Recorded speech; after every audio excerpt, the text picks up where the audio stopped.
So, hello everybody, thank you for coming, and we welcome to Verzió Film Festival, to this fantastic panel. And we are talking about the trends in documentaries, which I think it's a fantastic topic, and luckily we can look at it in all aspects, because we have a director, we have producer, we have sales, and we have festival. So I think the best would be, please introduce yourself. I think it's much better if you introduce yourself. Thank you. I'm Andreas Roxén. I'm from Stockholm in Sweden. I run a company called Leica Film and Television. And I'm here with the film Arika that is in the international competition. Is that the pace? That's it? Yeah, no, you need to adjust your pace. Okay. You didn't say what you work. But I'm a producer. That's what you missed out, sorry. I also direct sometimes. Okay, thank you. Okay. So I am Elena Subirá. I am from the festival Docs Barcelona. It's a 25-year-old festival. We're celebrating its 25th edition next May.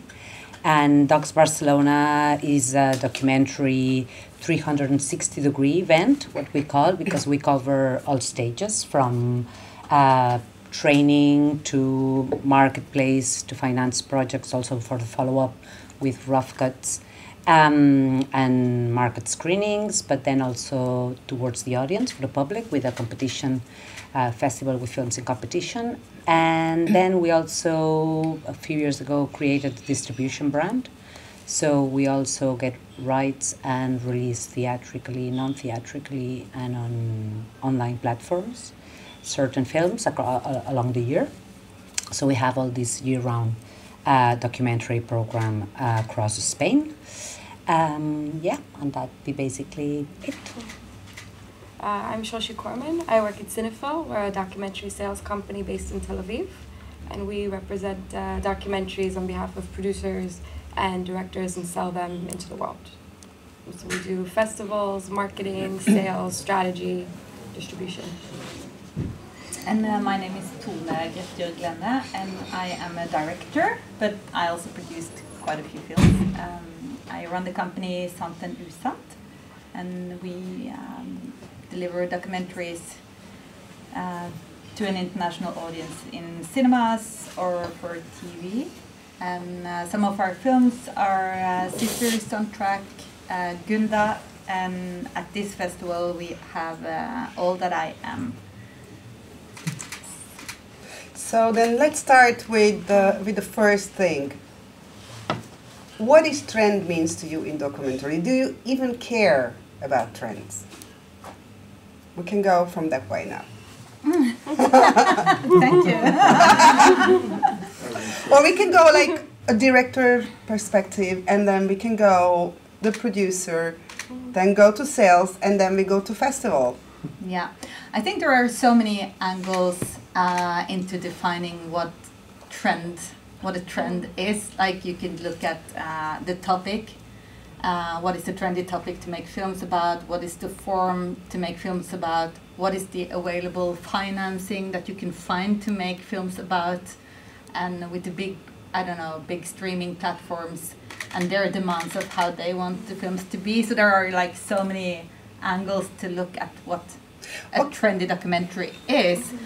And should we care about it? Like, do I care about it? I think to a certain degree you will always be påvirka. You will always get vibes from wherever you go. Like, if it's on a conscious level or a subconscious level, you will always need to get your film financed. So that plays a part too. But yeah, I guess as a director, I believe in making the film you want to believe in, the way the film is best made, but I don't know what that is worth in the end. We will go back in details, like as you said, talking about topics, and I also think that there are trending countries, which are the sexy countries.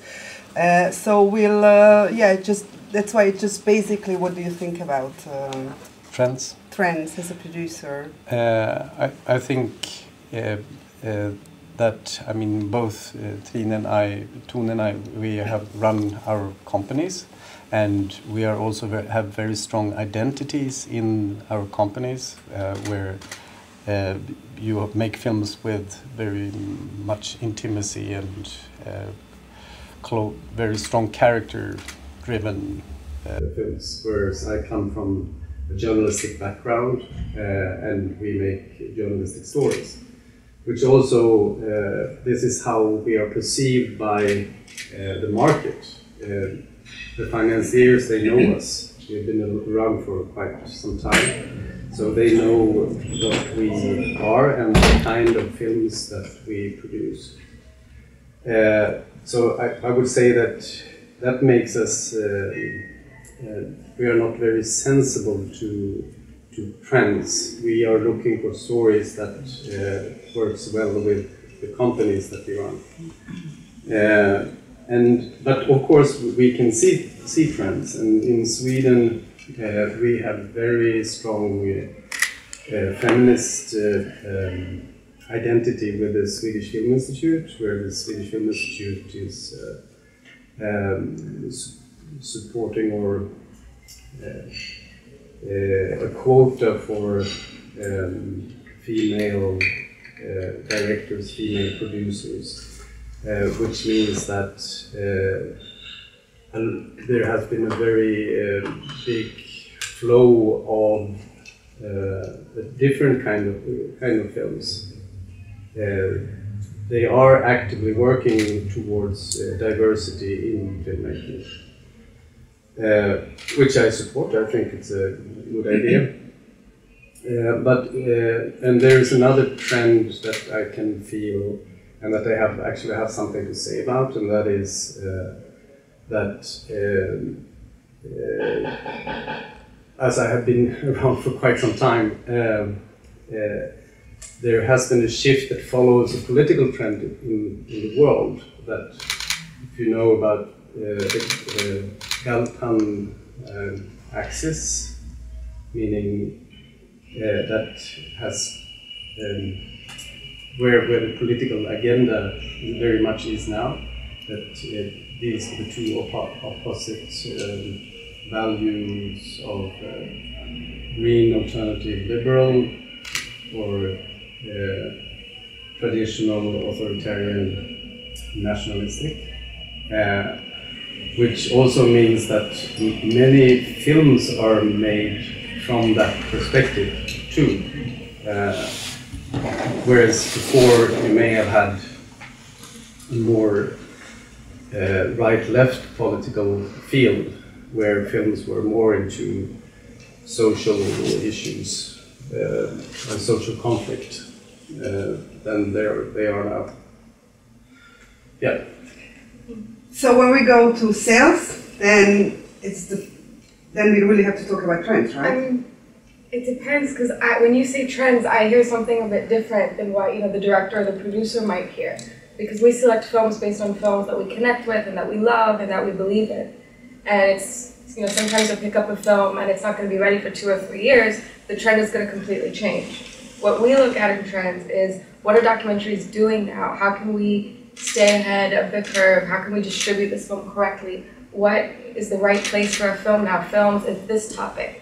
Are they more likely to go to streamers? Are they more likely to do a festival and impact run? So when I hear trends, I'm thinking about how I take the documentary to reach the audience now, as opposed to what the topic of the film would be or the style that the film would be made. Okay. And when we go to the festival? And when we go to the festivals, I would say that indeed there are trends, particularly in documentary. I think what we find, or what our experience tells us, is that when we open a call for films, we receive films in a certain percentage that talk about the moment. So we definitely can identify films that are directly related to what concerns society at a certain moment. And that changes over the year. And it's very interesting to see what sort of films we were receiving or topics we were receiving 5 or 6 years ago, even 7. It was economy, it was economical crisis.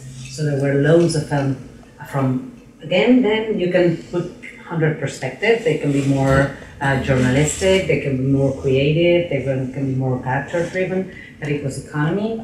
Then environment had a huge also impact, and there was a huge volume of films dealing with environmental issues, well, again, from whatever perspective.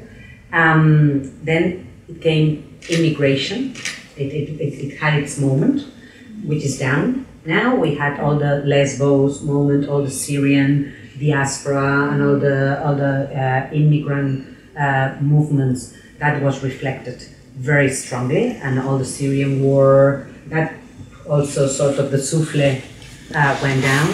And I would say at least in Spain and in Barcelona and Barcelona, where we get films from all over, so it would be also general. Now it's gender, it's sexual orientation to our feelings, and it's race. Race is having a big momentum now, as in diversity, and that is what we are seeing now is that the big discussion on the table, and it's becoming a bit uncomfortable and a bit difficult to find the right position, is this discussion on what you talk about and who talks about it. No? Who's behind the camera, of the camera, in front of the camera, and all these perspectives, whether they are matching what the industry, or even what the audience, not so much the industry, but what the audience is expecting to hear. Sometimes we find great films that when you put them to the audience, they say, yeah, it's a good film, but I don't approve of who's telling the story, who's the director, if this person comes from the country of the characters, if it should be the characters telling their own stories. So that's, I think this is something that is happening. It's happening now with also, and I would add the unconscious bias discussion. No? And do the audience go with the films? I mean, you said there's always trends and more immigrant films. That's what the filmmaker is sending to you. Yeah. Do the audience really like always these trendy topics? I mean, do they go for these films? I mean, in our case, it usually does match, because as I said, the filmmakers, producers, financiers. Later on, if you want, we can talk about the filmmaking, creativity, and more artistic and out of the topic. That would be like another box. But in general, if filmmakers are talking about social issues or issues that concern society, then the audience goes with it. It usually matches momentum. It also comes to a point that there is tiredom, that the audience gets tired of seeing the same topic coming over and over again. That can happen. So either you have then a very new and extraordinary story to back up the topic, or audience are again that maybe like I'm getting a bit sick. I don't know if you find. No, I get that, and I think you bring up a really good point when you say that you get an influx of the same subject again and again. Because what that does is it puts you in a situation where you have 3 really good environmental movies, but you can't program 3. You have to have a variety. You have a limit to how many films you can put in a certain section. So then it can really harm a film. If you're releasing a film that everyone's making right now, it's the same topic, you're going to have the comparisons, and it could make your strategy at festivals and distribution very difficult. Absolutely. Yeah, I think when filmmakers choose to go for a topic that is really trendy, they should be aware of this competition they are going to find, and probably the momentum would be really different if it's coming out in a moment that there are a lot of films on the same subject. There's a much higher competition and comparison than whereas you are original and you're the first one to hit or the last one to hit. I think in our company, in average, we spend like 3 to 5 years from the idea until The film is finished? Yes.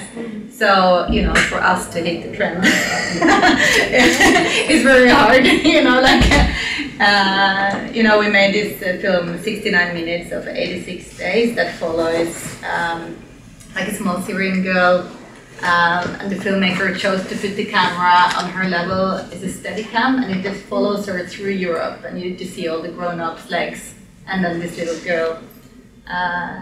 But it came out, you know, like, yeah, so I don't know if my reflection is divided into two, like from society's momentum, from newspapers, from news, from when things happen until the documentary trend comes, if there is like a delay, and also if the films, you know, if it becomes a race to be first, so that that goes, so that a certain form is then chosen, because, you know, some films are quicker to make than other films.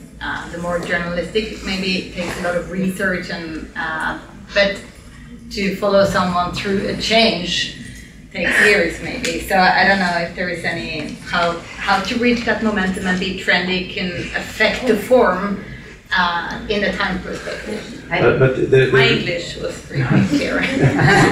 But the way that we are affected is the financiers. They are following, you know, what is happening in the world, and they want to be able to often to sort of reflect what is going on in the world. They have the same interest, you know, to reach audience as well.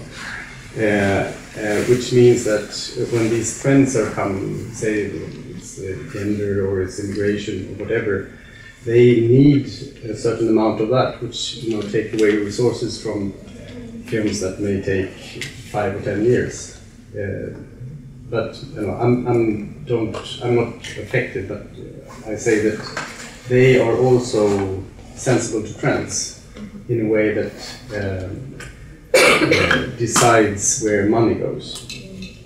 I would agree. However, I would never say that filmmaking or creativity should submit to trend.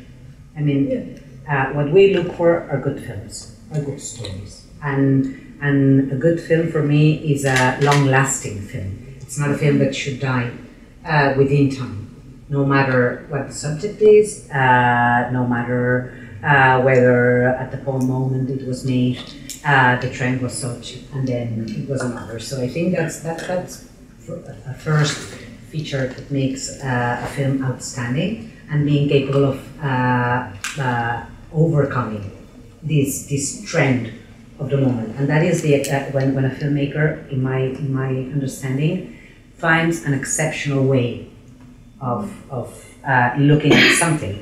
We were talking a while ago about Gunda. No? Gunda tells us many things. It tells us about how humans are dealing with animals. It tells us about nature, environmental, but it tells a lot of other things. And above that, it's an artistic work. So Gunda would probably be a film that in 20 years' time, it will be as valuable as a piece of art. Yeah, so it's a classic. Yeah, as a piece of art than now. Yeah. So I mean, every film has its role or has its purpose. Not every film has the same purpose, and that's why there are films that make sense at a certain moment, and there are films that could be programmed anytime, so to say, no? Or that say in Spanish that envejecen bien, no? That they get old very nicely, because they live over the years. So I think our responsibility as a festival, and I don't know if that's the case for you, is to find good films for the audience and to be capable of telling the audience this story is worth watching, is worth knowing about, independently on whether the subject it is addressing its momentum subject or not. No? So that's I think this is it's an important statement. We should go for quality. Yeah, so we talked about the topics, and let's go now to the storytelling style. How did it change, and how does, I mean, there is at least in workshops and training workshops, there is this very, already for many years, put yourself in the film, be very personal. How does that change? How do you feel? And how much would you go with it?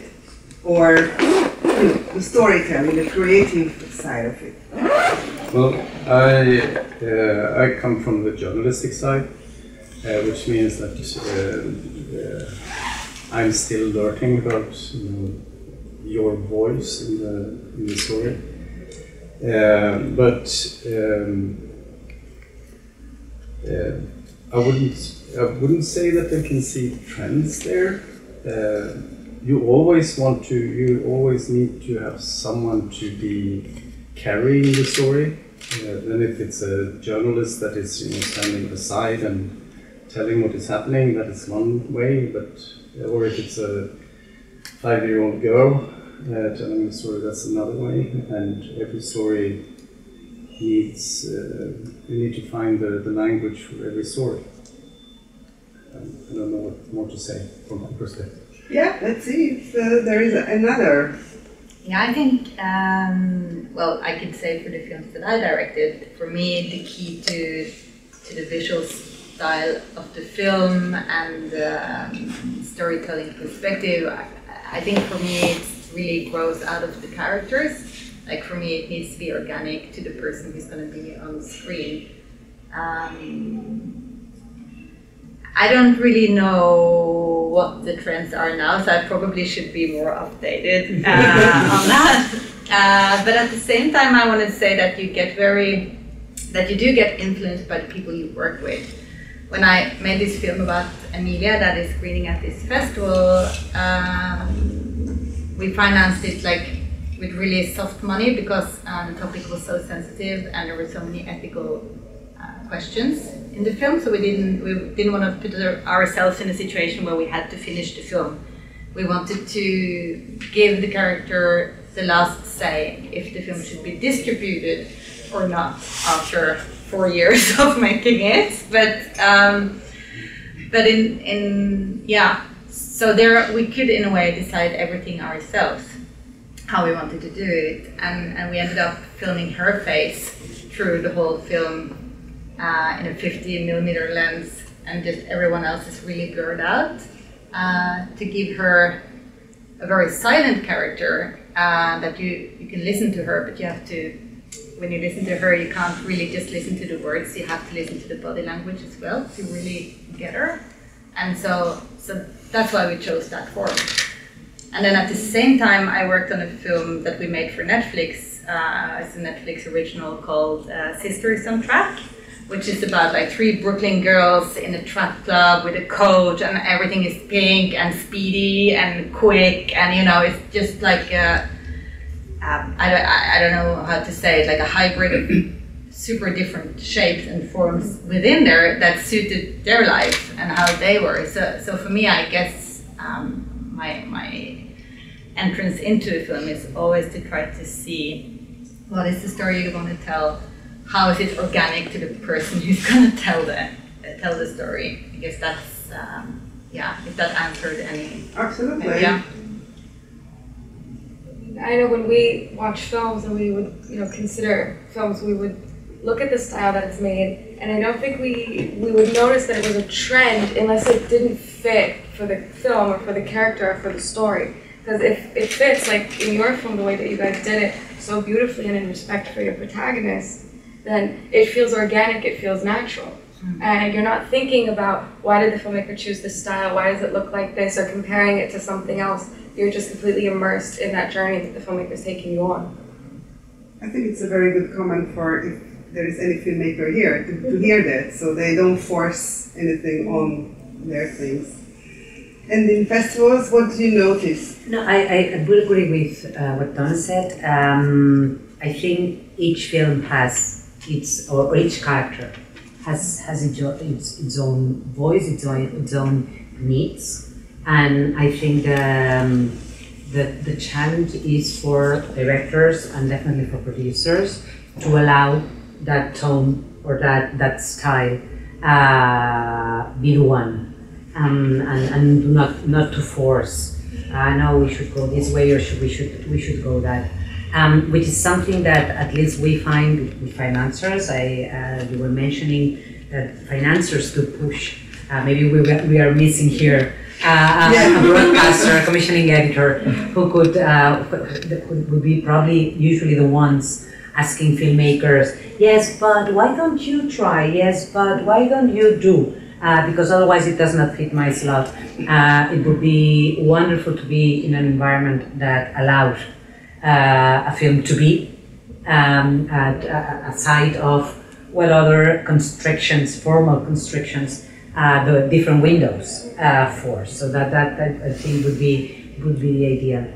In festivals, what we see it's that everything has its place. I mean, at least we do program journalistic, more style documentaries, which is, and no, do not kill me, but is all these Netflix docu crimes and docu series that and the audience have embraced that. There is an audience. I think it's important to see, and sometimes I know how much the industry is conscious of that. Festivals are very conscious that, at least in countries such as in Spain, it is very difficult to get people to go and see documentary. Very difficult. So if you find a language, if you find a style that the audience embraces, and there is a good story and a good storytelling behind, let's foster it. So we find this more Netflix styles, journalistic, quick storytelling style. But then there's also definitely a very specific school, we call them, style of observational films. We saw it yesterday at the Pitching Forum, the pitch with the project speech here, that they let life go and they look and they put the camera and they let the characters, no matter if they are people or if they are objects or if they are nature, and it has its audience too. And there is an audience, maybe more filmmaking audience, also subject-driven audience that want that. So that wanted to be my next question. That how much these series, the streaming channels are, the audience, or at least people I talk about are in Hungary, they tend to watch now more series. And series has a very different style than these creative documentary films that we are talking about. Is it going to change the market of the festivals, of you be able to sell these creative documentaries when people start to get used to this Netflix style of things? Do you think you will still have audience? I think we have to be capable of making these different styles coexist. I mean, it does happen with fiction too. So I think I think everything that brings more audience is good. Okay, so if we are capable of creating room for each style, for each filmmaker, for each story, that should be the objective. No, so I am not against the new trends in series. It's a new market. It allows the wheel to go round. It allows a filmmaker, like she was actually saying now, she has a film that it's very intimate, and then she produces a film that it's much more maybe like quick or just American, like you say. Some countries are trendy, and this story is a very selling starting point also. I know you've seen it. Yeah. But it's the story of 3 homeless girls living with their mom in a shelter in Brooklyn, and then they go to, the babysitter brings them to a track and field meet, and they run and they do really well.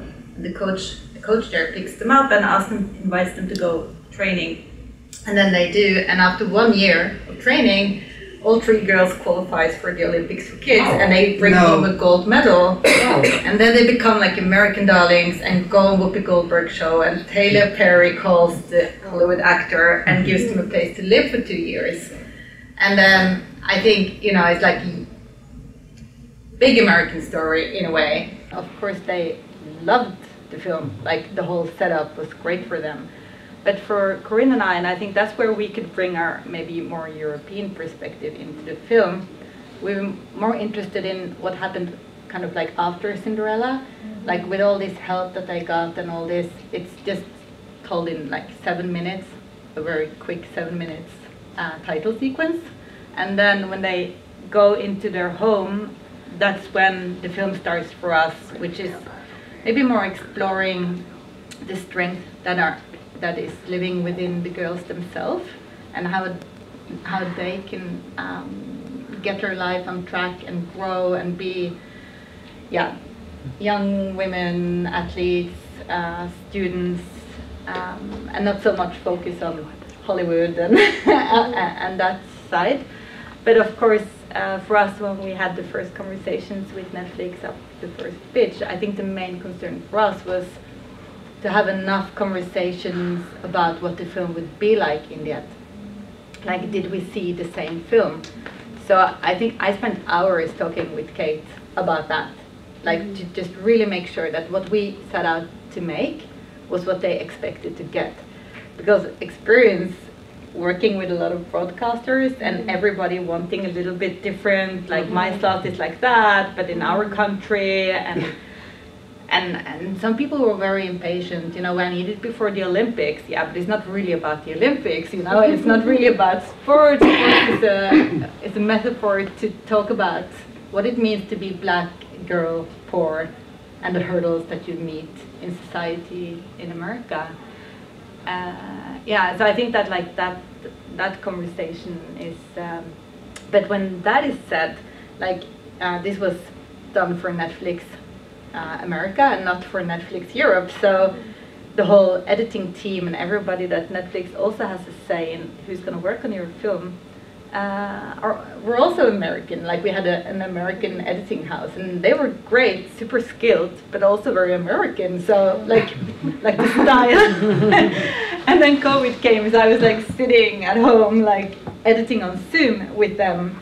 And you know, like these discussions, like it's really quick. Yeah, it should be quicker. No, it should be, you know, like yeah. And I think even though we're all very happy and proud of the film, it's. I mean, if I were editing with my Norwegian editor, it would have been very different. But on the other hand, it was a super experience to explore that language too. Like, I don't think like, okay, I make film like this and this is what I do and everything is like still camera and long scenes. Like, I think everything is, so it was a good experience, but I think it was only good because we had those hours of conversations, so that when we came to the edit, there was no big issues. Everybody got what we had talked about in a way. But it definitely is a give and take, depending on whom you end up partnering. Because you don't want either to have a film with Netflix that nobody's going to watch. I mean, you need to know what the audience would be expecting, the same way that you need to know what the audience would be expecting on a public television in a certain country, because you want to have a good share, and you need to know what a festival audience would be expecting if you want to get good rates and a good crowd in the room. So I think sometimes the gatekeepers, the broadcast, like for instance, let me talk about the Norwegian ones, because then at least I'm slaughtering our own people. But you know, if you don't trust the judgment that they have, like our Norwegian audience wants this, and you feel like, why is he even saying that? Like, I don't really, you know, like then I think it can be really hard. But if you trust what they're saying, I think it's a good match, because I agree, you don't want to make a film for Netflix and spend for 5 years on that and then nobody sees it because it doesn't communicate to that audience. So it's a very, I think when we financed Gunda, which is a film about the pig, filmed in black and white without music and no voiceover for 90 minutes. So, but it's at the same time made by Viktor Kazakowski, who's a great filmmaker. So when we add that piece, it sounds better than before we mention his name, I guess. But when we pitched it at IDFA, at the main pitch there, and the response that we got from the financiers were really everybody was interested because nobody wanted to lose an opportunity to be in with Victor, the director. So that was like the first. But then they all had great suggestions. Like, why don't you film a pig in my country? Or why don't you make a voice over? Or why don't you, you know, like really great suggestions. And we just didn't manage to have a conversation with anyone where we felt this, we can talk about this film in a way so that when we have reached a rough cut, you will get what you expected. Like, we couldn't find that with anyone. Like, not Arte, not like no one. And so then we decided that we would just go home and make the film without anyone. Because I don't think Victor, you know, like, I can imagine that conversation. Victor, we got 5,000 euros from Swedish TV, you just need to put a voice over. And sure, we'll do the voice over. You know, so, yeah, so I think like... just an anecdote, there is a person, actually the current artistic director of Docs Barcelona, Paul Roig. Did you meet Paul? No. Paul worked with Victor on Gunda, and we were all very excited, like, wow, you are collaborating with Victor. Yeah. And one day he called and, oh, how are you? Where are you? I said, I'm casting chickens. Yeah, Paul! That was a brave choice with the one-legged chicken. Very brave I'm casting chickens. I'm casting chickens. Yeah, the one with one leg on it. Yeah. He ended up with his chicken. Chicken. I love those chickens. Those are the best old ones. It was so He did a great brilliant. job. Sorry, just like parentheses. So, what are we going to do with this COVID? I mean, from the filmmakers, I don't know if you are in an ongoing film that, as we said, we're following characters for 2-3 years or more, and usually we play with the timelines. Now with this period of masking, and on that perspective, what do you think? How would we want to watch every documentary parts that now in COVID, would you want to have on your festivals so many COVID topics? So how are we gonna deal in the film base? I mean, in the documentary world with this whole COVID thing? Difficult question, I know. Are you talking about COVID films, like films about the virus, or how? It's all of it. I mean, from as a filmmaker, like I am making a film for many years, and there is all of a sudden people are wearing masks, and you cannot play with the timeline. So it is very difficult. Like that. You would not want to work with too many films that. All these films that are following people, there will be this COVID, but everybody's gonna be tired of the COVID topic, right? The COVID topic is tricky. It's very tricky because on the one hand, everyone's experiencing it. It's something we can all identify with, and everyone's very interested. And if you have a COVID project, every broadcaster is gonna want to talk to you, but they're gonna want it to be local. They're gonna want to have their local story, and every local story is different because there's a wave in one place, but another place has gone green, and then someone is having their second wave. And so it's impossible to stay on the trend of COVID because every month, every 3 months, something's changing and we're in a different place. So if a country's in a good spot all of a sudden, they don't want to see COVID and see how bad it just was. They just got out of it. So I think if your film is COVID, it's really going to be dated, and it's going to be tricky with the distribution. But if you're following someone, but you see someone with a mask, or there is elements of the COVID life that we live now in the film, I don't see that as being too big of an obstacle right now, to be honest. I really don't. Not like masks, not an obstacle. I mean, we expect reality in our film, so if that's what it is, I mean, it's we'll have is people with masks, people without it. No, we don't wear it. So I think we would like. I think what's basic in documentary is that it's to be credible. So we will have to see what we live. So that wouldn't bother me.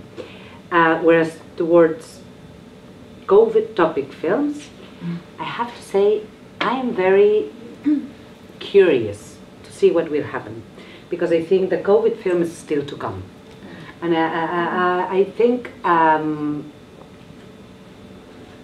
COVID, we've all lived it. I mean, so you're not going to discover anything to me because I've lived it, and you've lived it, and you've lived it. So either somebody starts filming something that brings an added value to what we already know, or we will end up with informative stories, which could be also an angle on why the vaccine, whether we are being fooled in or not, or whether it was invented in a lab or not. I mean, I don't know, someone has to still think of what is the COVID story that can travel. Now I'm talking about stories that could travel and that could stay.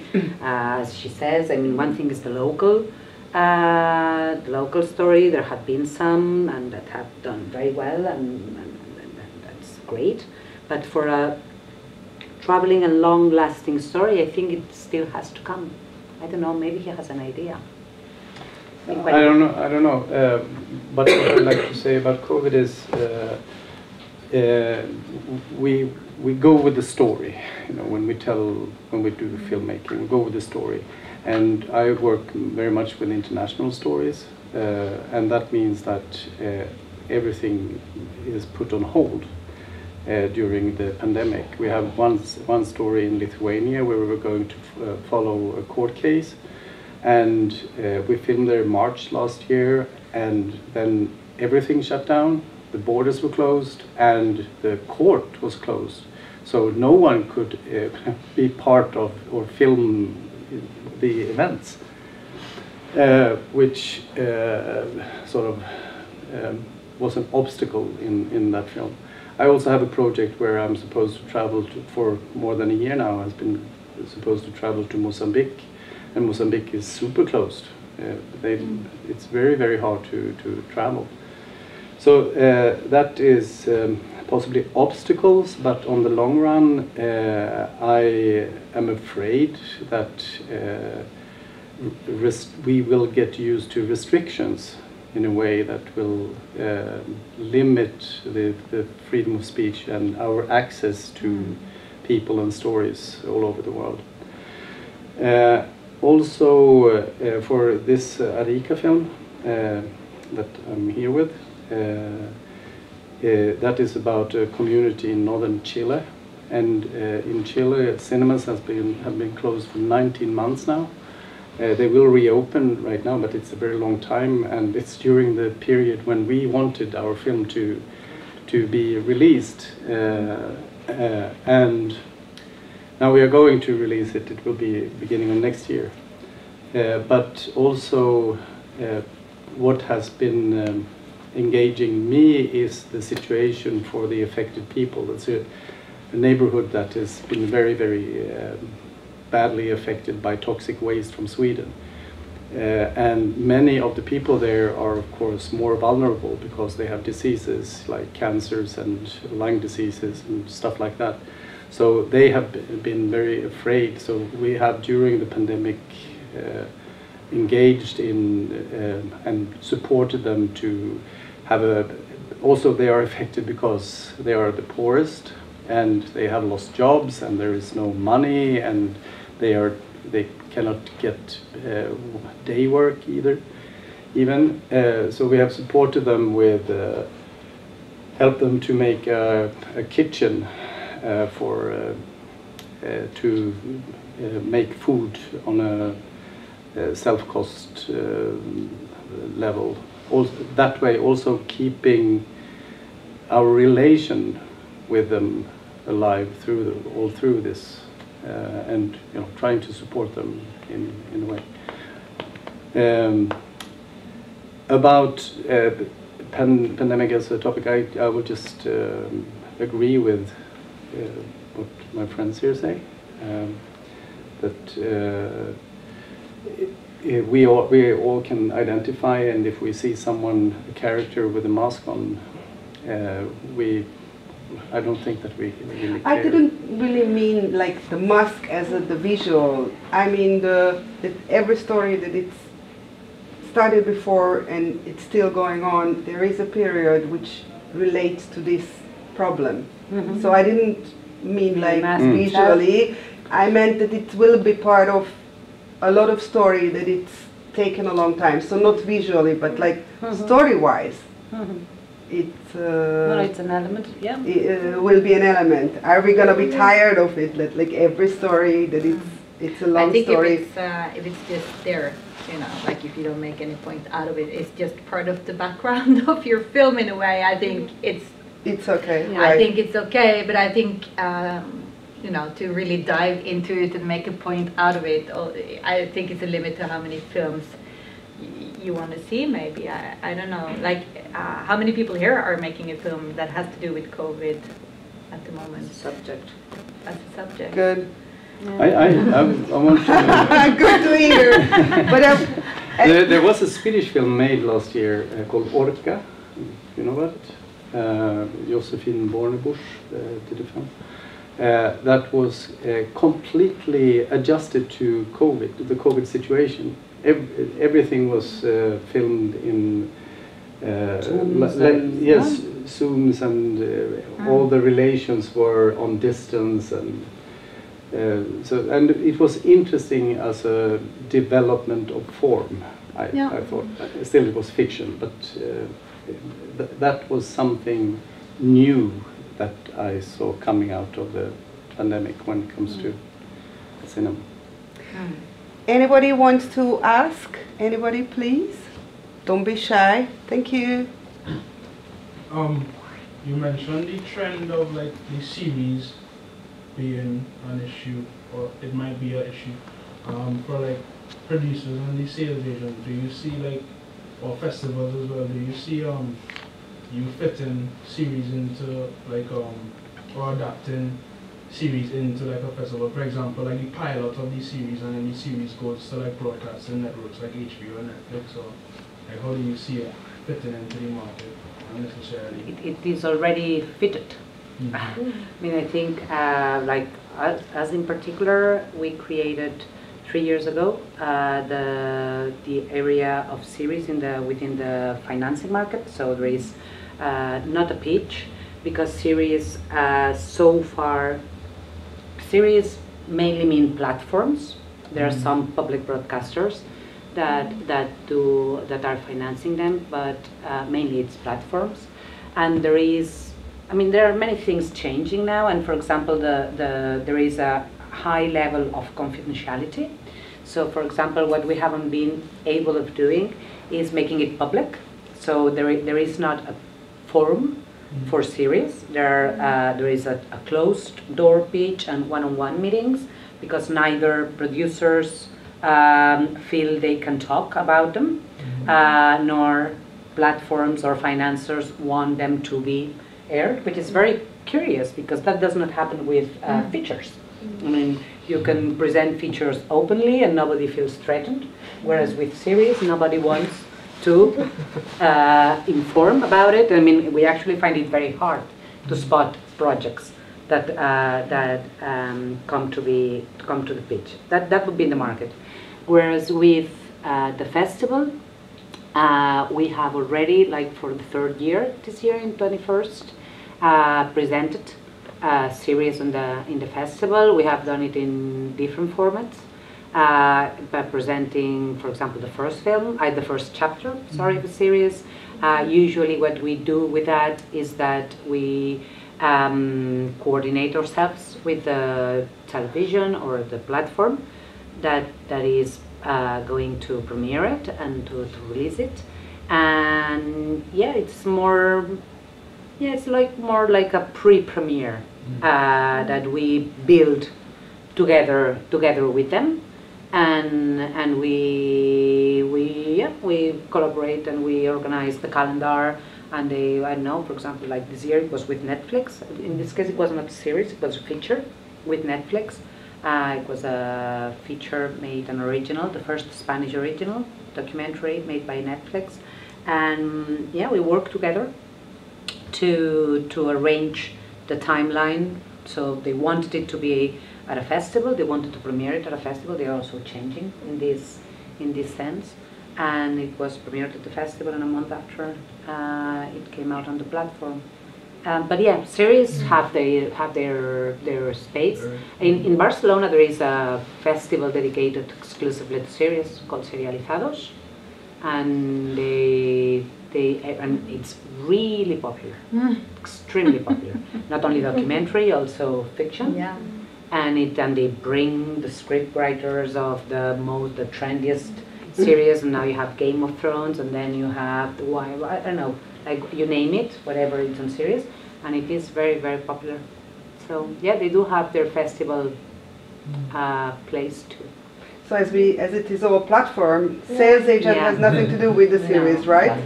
Yes and Not no. yet. Yes Not and yet, no, I though. would say. Because, not yet for sure. I would say. Yeah, I agree with that. But I find that filmmakers are definitely thinking about it, because we'll have one-on-one meetings with people or meet people at markets, and they, instead of coming and saying, this is my feature and I'm going to have a TV cut, they're also saying, and now I'm going to have 4 episodes, 6 episodes, 8 episodes. And I think if you have the material and you have the option to create a series, it's really great to do. But I don't think it should be forced and people feel that they need to have a series now. There shouldn't be that feeling at all. But we do have a few films now that are also available as more 20-minute episodes. I think the market is being invented in this sense. That when I mean the market, I mean the circuit it has to do. I mean, series exist at the moment; they are fully paid by someone most of the time, and I think it needs a little bit of an evolution, development, and find its circuit within the market, but it will be built, I think, in the following. Yeah, I think it's going to change because all of the platforms are going more global now. They want the world, they want much more territories and stuff. And I think because they're having larger and larger audiences, they're realizing they're going to have to open up a bit to co-productions, to different ways of filmmaking, and allowing different kinds of voices. And I think it is going to change really soon. Yes. We're going to be seeing that. I think there is an important element, and that is that we are now seeing series in platforms that are worldwide. So they don't have territorial issues when it comes to rights. But I don't think it will take much longer that we find more local VOD platforms. I mean, we have a very strong one in Spain, which is called Filmin, and due to the law, the audiovisual law and the European law, they need to start producing originals. So they are producing originals now that only have the rights for Spain because they are Spanish TV. So the minute this series want to travel, they will need a sales agent to represent them and see. And probably in the years to come, we will see and we will find probably more local and more editorialized platforms, not so much general audience platforms, and that may mean a traveling and a different financing model. I mean, things are opening up. We're seeing, platforms that used to tell us English, English, English, we only want English, are now more open to Spanish and German and Italian and other languages. And especially if it's a language that's spoken in more than one territory, if your specific territory is taken but a bunch of others speak that language, they'll be open to considering it. Yeah. Can I ask something? At the beginning, you raised a really interesting question about this topic of what's the film and who's making the film. And I'm just very curious about your opinion, because I feel like every pitching forum you go to, they always ask you the same question: why are you the person to make this film? And I just remember that a few years ago I went to this pitching forum, and there was this poor guy who was making a film. I don't remember which country he was from, but the topic was like from another country, nothing like really obvious connection, but he just fell in love with the topic and he traveled there and all that. And all the tutors were like giving him shit for it at 3 days. Hard time. That why, but you have no connection to this story, but why do you want to make this film? And he was just like, I love this topic, I want to make a film about this. And I'm just very curious, what do you think about this? Yeah, I think it's really important who's telling which story, and I think the stories that we tell also define a group. I think everybody needs to see films about themselves.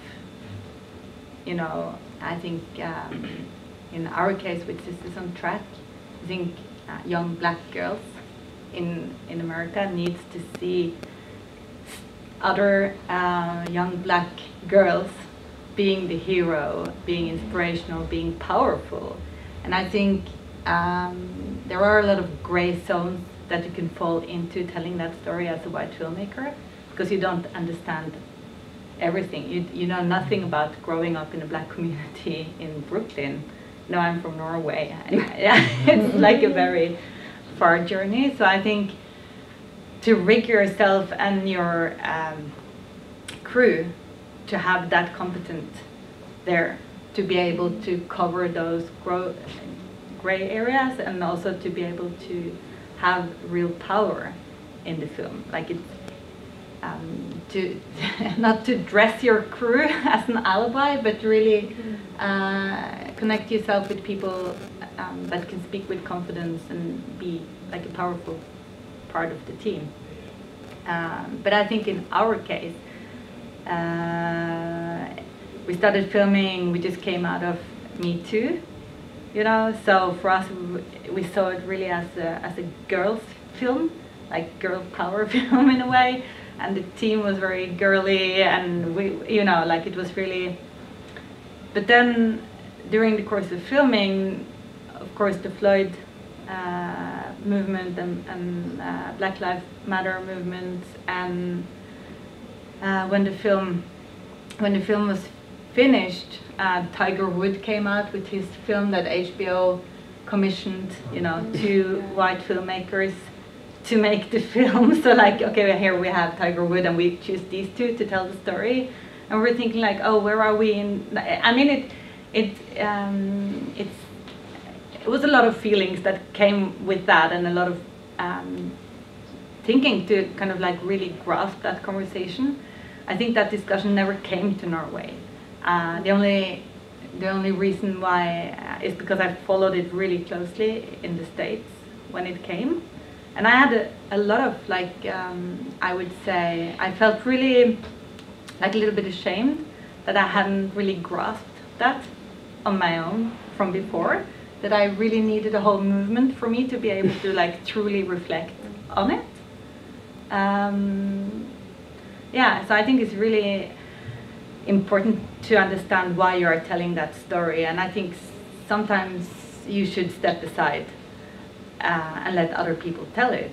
Now, in this case, this was a very public story, and there was nobody else coming to the table wanting to tell that story either. So that's all, like, should we then not tell the story? You know, and I think also to be, yeah, I don't know, like it's on so many levels. I think, you know, my oldest child, he's 13, and his father is black, and so he's brown, but his 3 younger siblings are white, and I'm living with my white husband. So, and we live in a very small white village in Norway. And though I can see how his color is being like a sort of like a hinder for him at times, I never really understood him either. Like I felt like making that film about these girls and understanding really what they're going through, and how this whole black community is really prepping these girls and helping them understand the world and the hurdles. Like that really hit my mother's heart too, that I kind of like didn't prep him for the fight that he was gonna, you know, that he's gonna take. And yeah, so I don't know if that answers the question, but I think to be, and I think with the Sisters on Track, like the coach there, she's so strong, she's such a mentor for these girls. And I think if there was anything I could connect to in that story, it was how you can, I think a lot of my films are about that topic, like how you can be someone for someone else, and how she's a change maker for, you know, she's being a coach for over 30 years, helping young Brooklyn girls out of poverty through education. And yeah, and I had a change maker when I grew up, and you know, like all that I am is about the lack of a change maker, and so I felt like I really could connect to the story and what she was doing. I think there is I think there is an element. I think it's very complex. I think it's a topic that was raised without the industry being prepared for it, especially the veteran industry, who has been filming freely, with freedoms of decision, of speech, of whatever.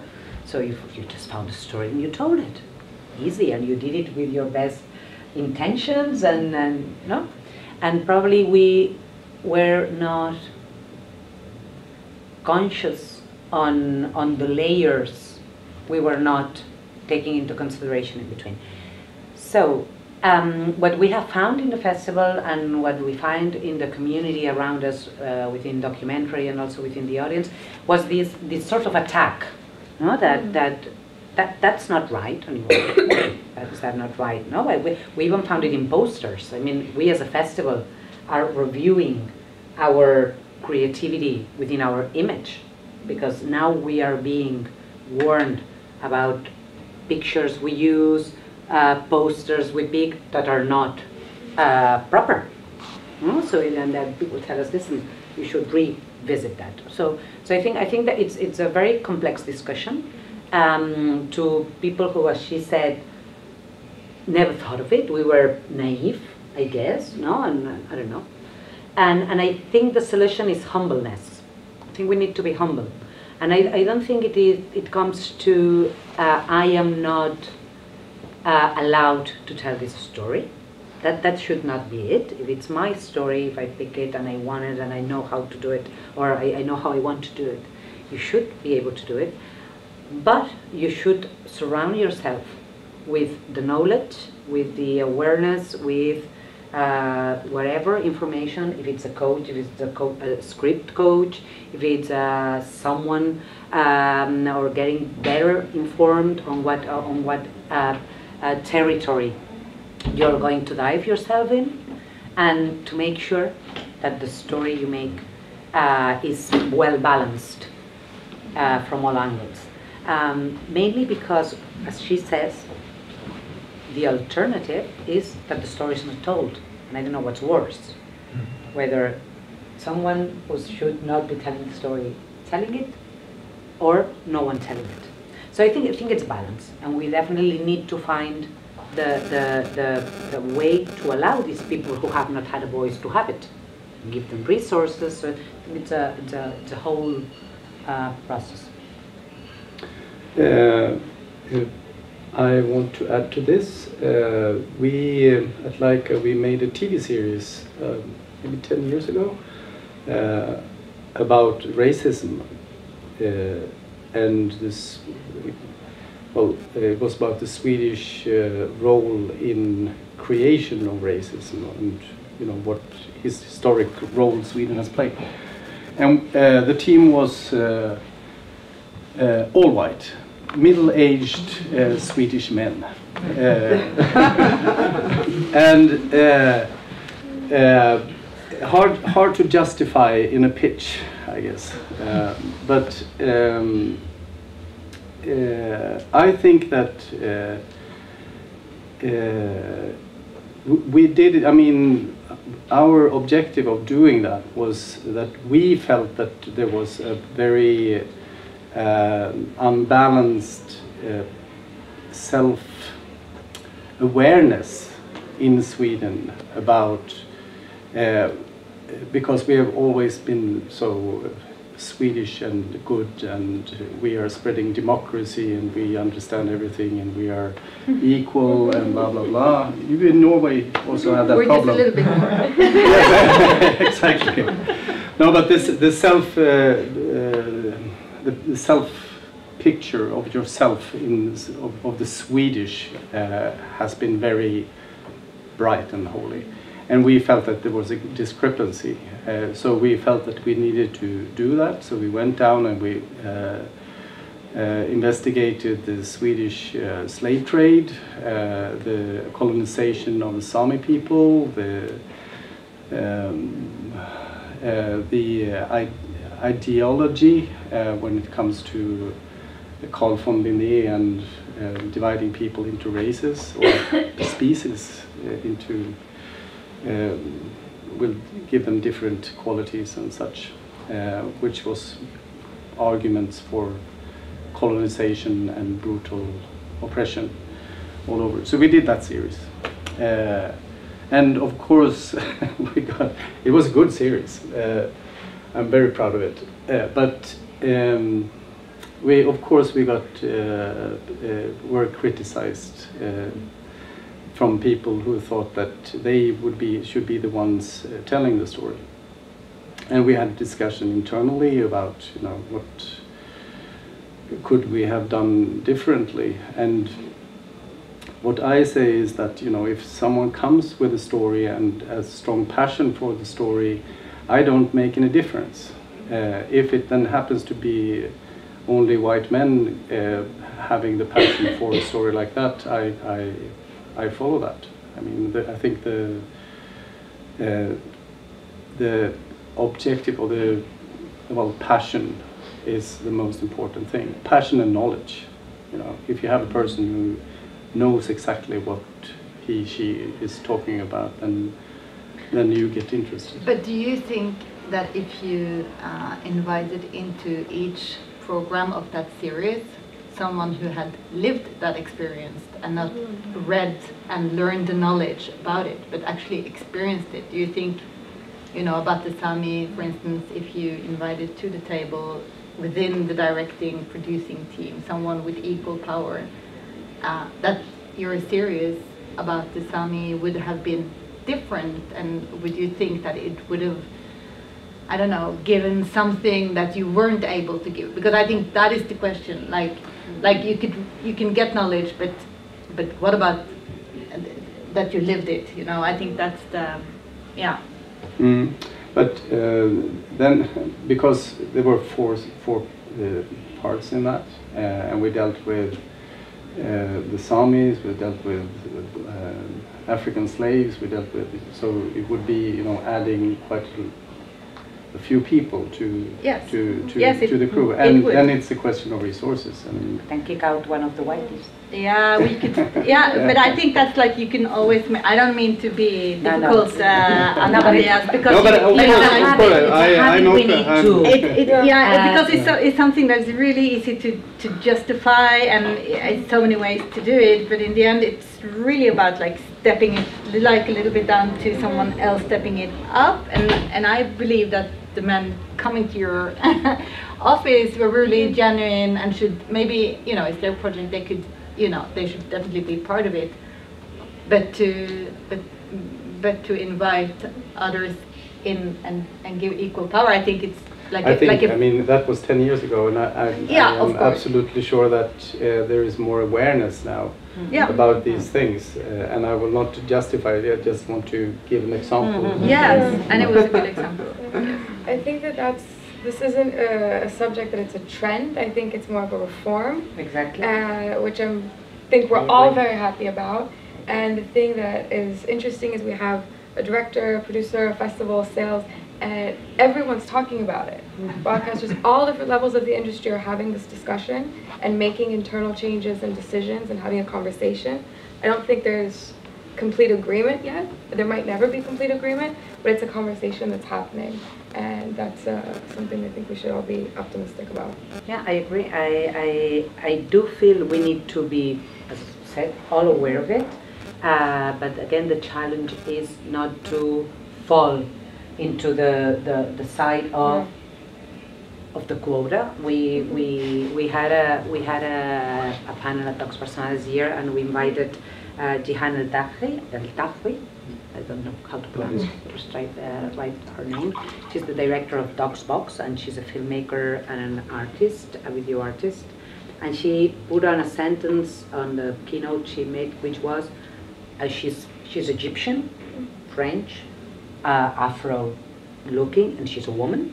And she said, my objective is not having to tick boxes, ever, again. So, what you said now, I don't care who comes, I'm just looking for passion and a good idea. So we should come to that point in which being a woman, being Afro-descendant, being Asian, being whatever, should not be an obstacle. Exactly, should not be an issue. woman, trans, men, whatever. No, you have a story. Not even the positive way also. Exactly. It should not be more it should not female be films chosen, quotas, because... Exactly. And I think the more the diversity in the industry, then the more diversity we'll see, and it'll become less of an issue. If you have people from all walks of life in all the different jobs in the industry, the diversity will happen organically, and we won't need to check out boxes of what That's again somebody who is not between us, the money person. That's where they have to be diverse, I think. The other, as you say, the market will do the work naturally. Is there anybody? Don't be shy. This is your chance.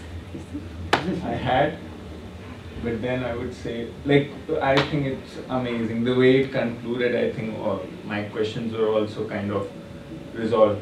But like my question, I don't know if it is going to add something further to this. I think it's a really good height to finish this thread of thoughts. But my question was more in the sense of a fear as a filmmaker to not be able to reach people in this scenario. Like, so if there is a film about black girls who are really fighting for their life and doing amazing, I want it to be watched by the brown community also, irrespective of their races and wherever, because it's a great, amazing story. And my fear comes that because we are still in this transitional period of defining stuff and we are realizing our mistakes and everything is changing, I'm afraid that we will miss that opportunity of bringing all that diversity to experience that cinema. And it will end up being a tribalistic viewing experience that I have to go watch a film because it's made by an Indian filmmaker and it talks about my community. But I don't want really like that. I want everyone from all the new parts of the world sitting together and watching it and maybe taking something new. And that's, I wanted your perspective on that. Like, how do you feel about it? How are we progressing towards that? Yeah. I don't know, as an exhibitor through a festival and also through our commercial release programs, we try to reach all the audience. So, of course, we are based in a territory with a certain diversity regarding backgrounds and cultural backgrounds and social backgrounds. I don't know if I have an answer for you, to be honest. I don't know if I have an answer. We try to partner. I think it's about partnering. I think it's about opening ourselves. We try to partner with community organizations, so they bring in their target audiences or their audiences they usually communicate with to come over and to watch the films. And also I don't know if that's going to be very politically incorrect, but I also would put it the other way around. I would love black people to watch films of white people and to also learn about us and our concerns and our worries and our dramas, Sure. you know, because we also have our dramas. So again, I think it comes down to this option of it should not be an issue. It should be a story about people. We are people. Even stories about pigs, and we want to watch them because they are worth learning about. No, so it's. I think that this should be the ending station. No, when we just simply place a film and everybody feels invited to watch it, and hopefully nobody feels offended by it. It does not mean that you need to agree or not agree or like or not like. I mean, I've watched 100 films that I don't agree with, and I don't agree with what the protagonists defend or whatever. But at least I don't feel offended, or I don't feel that they are mistreating someone. I don't know if that answers. I think that's the stage we are in. Yeah, that's the stage which we are in, and then maybe what I'm going to say, it's very obvious. I don't know if everybody does it. To me, one of the big solutions are young audiences. Okay, young people live this diversity from a very different perspective, at least again in my territory of influence. I also have a son, he's 14. He's grown up with Latino looking kids, with Asian, because there are a huge community of Asians that were adopted in Spain, so he's got Asian girls, basically girls, in his circle of influence, and also with gender diversity at a very young stage. He's got transgender colleagues at school, and it's not an issue for them, whereas it's still an issue for us. No, and when I remember, like a few years ago, we would force ourselves at home not to ask him, so will you have a girlfriend? And you would say, well, so you like someone? It's the boy, it's the girl, and then somebody would look like, oh, you're giving him an option, boy, girl? Yeah, well, I think I have to. No, nowadays, they talk about their friends and as girlfriends or boyfriends, and he tells me that, yes, this girlfriend of mine has a girlfriend, and they just live it in a much more natural way. So where I was going to go is that as a festival, and that's, for example, something we are very obsessed about, we do deliver documentary content to young audiences, and we try them to watch not only documentaries, but also to see the issues that are addressed as something that it's there, and that it's not so far away from their reality. They are also global generations. I mean, anywhere, any country, it's an option for them to end up living, to end up studying, whereas, at least for my generation, it was not that obvious.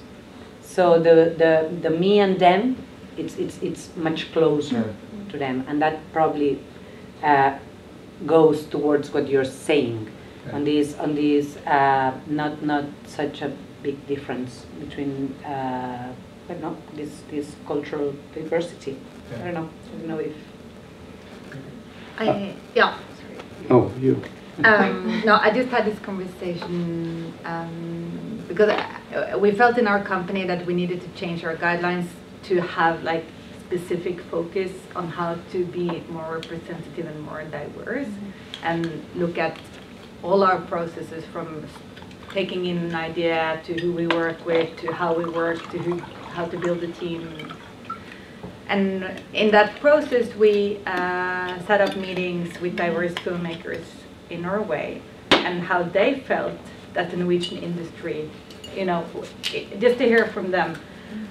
And one producer, Khalid, he said, yeah, my problem is as a producer when I have a script, but I write it as a non-race person, main character. Could have been anyone, any color.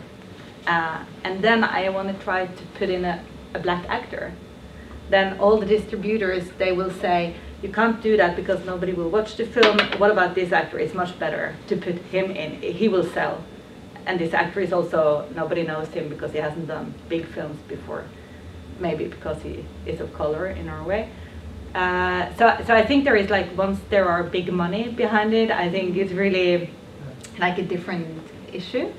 But then I really agree with you. I think to teach young kids to watch all kinds of stories in school and to use films and documentary films as a tool of education, not only to open up for subject and to open up for reflection and possibility to change, but also to learn about.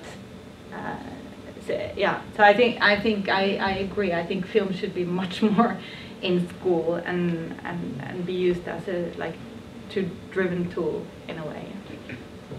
Sorry, and do you think then that mature audiences are lost? You know what I mean? That, because normally everyone is focused in young generation, young audiences, but there's a big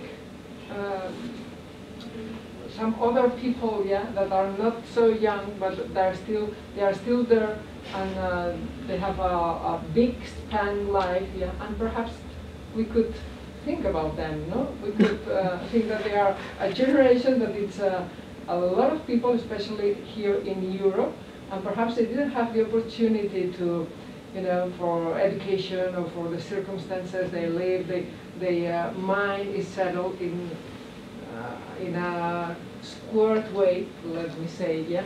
But perhaps we have a big space to work there, yeah, to present to them, to work for these audiences, to change a little bit, to open their mind.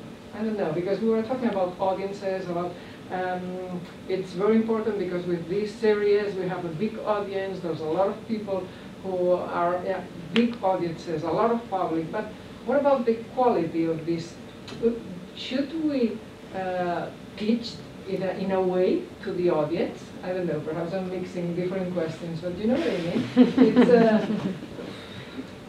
everyone, when we talk about audience, it's like a general mass, yeah, but this mass is formed by individuals, yeah, and everyone, we have our own, the power to choose, yeah, to choose a documentary, to choose an easy series. Of course, I think perhaps it's easier to go for a series with action for Netflix.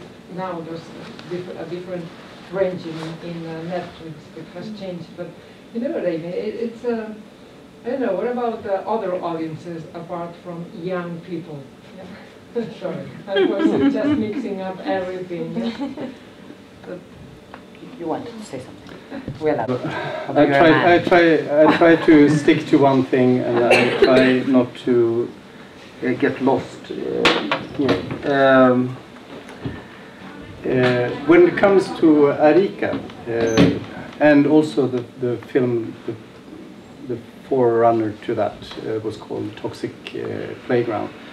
That show proved that quite complicated stories and complicated stuff can appeal to a young audience. We have been touring schools with the films, and they are really engaged, and they absolutely get everything in the story. So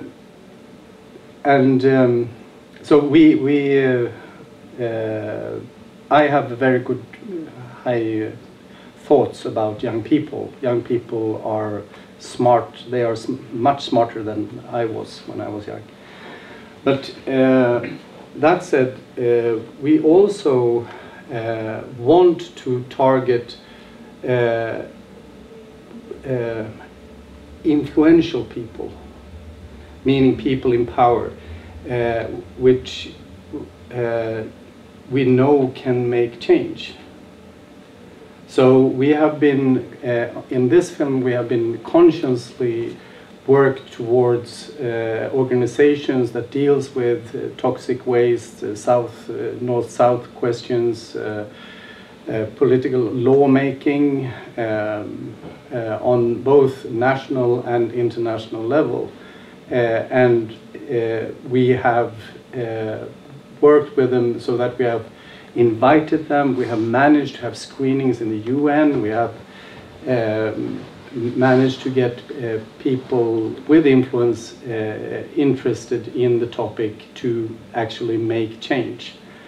So it's very difficult, and you need to, as a filmmaker, if that is your purpose, to sort of both reach a wide audience or young people or whatever, and also create some change, social change with what you're doing.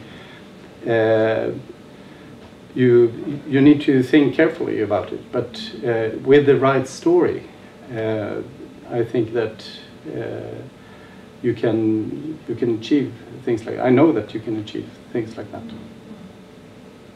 I also, another aspect was because you were talking like, aren't we getting lost in these discussions about race and gender in filmmaking, and then losing the story, you know, the stories that are important to everyone?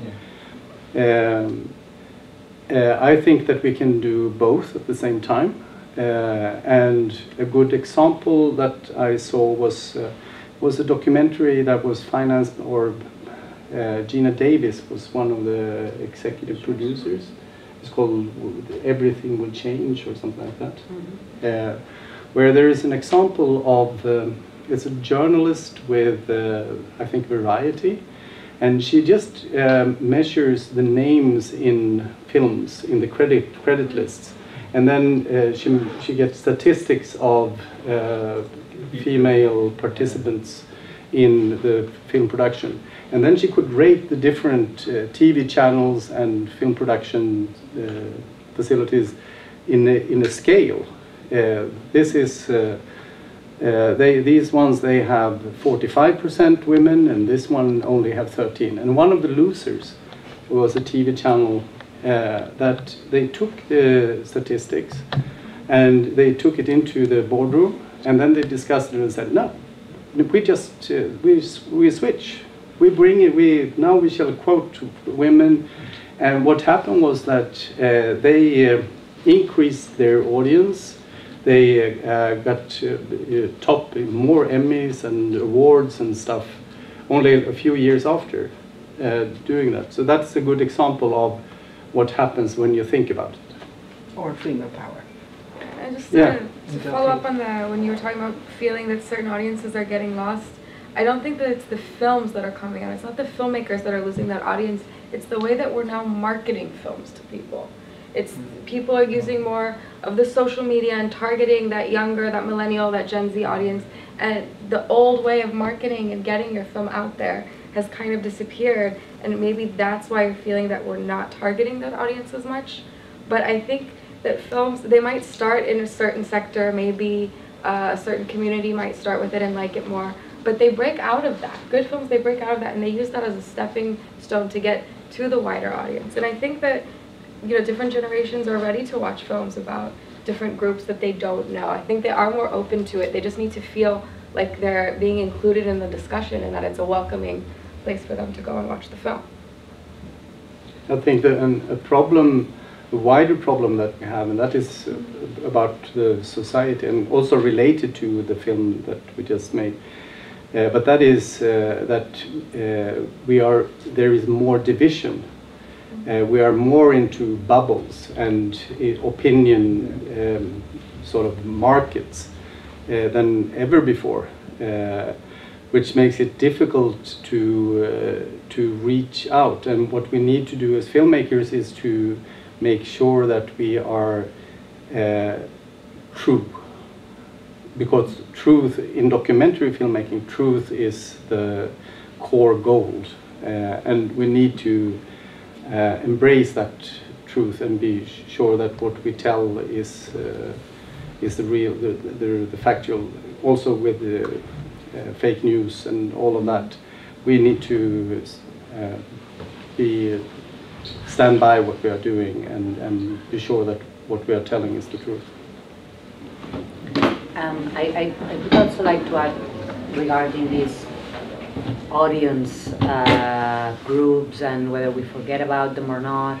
I do think the actual context gives us the two sides of a coin, the good and the bad. And definitely we are more, I would say, bubbled, or I think the amount or the size of the offer we have is bigger than ever. I mean, it's impossible that you end up the list of things you want to watch, or that you are offered, or that you are given to watch. And whereas on the one side this is good because it means that there is production, there's the wheel is running. At the same time, films need to market themselves. And this is something, again, that fiction has historically done very well.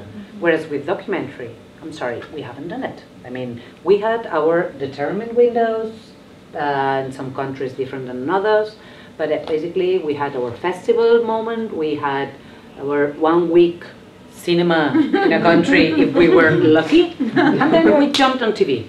So we had one go, forget it, and that was it. And everyone had the same windows, and well, you marketed your story, and that was it. And whomever was attracted by it went and watched it.